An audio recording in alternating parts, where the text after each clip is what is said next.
uniambie, si ni mwili tu hiyo? Lakini katika roho lango halikuwa wazi. Lango la baraka lilikuwa kwa Hana, mwanamke ambaye alikuwa hana mtoto, lakini lango la ndoa ndo lilikuwa limemfungukia. Alikuwa na amani na mume wake, vicheko kama vyote. Wakipatana kufanya hivi, mambo yalikuwa yanaenda. Na ndio maana ukitaka kujua lango la ndoa kwa Hana lilikuwa wazi. Hata alipompata Samueli, mume wake hakubisha. Walikuwa wako pamoja hawa watu. Alipokuwa Hana na akili ya Elikana ilikuwa pale.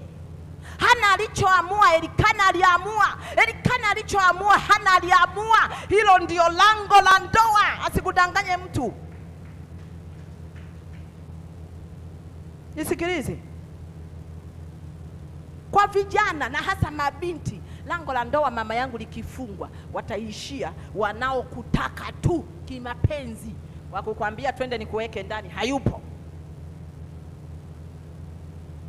Wenye kukutaka kimapenzi watakutaka si maumbile tu, si maumbile. Kwa sababu ninaposema ndoa ni mfumo kamili, ni maisha kamili. Sasa leo tutashughulika na malango tofauti tofauti. Nimesema hivi, lango la biashara kwako kama limefungwa, utafungua biashara, lakini matokeo ya biashara hakuna. Sijui umenielewa?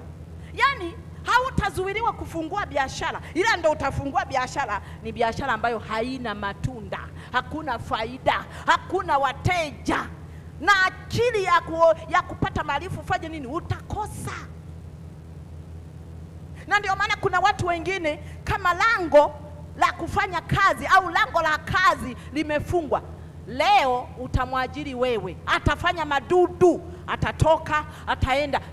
Si ana vyeti? Si una vyeti mama, una vyeti baba, ndio unazozitegemea. Unaenda ofisi nyingine na cheti chako, unaajiliwa na wanakubali sawa sawa na CV yako. Ndiyo, unayo CV, lakini huna lango la kazi.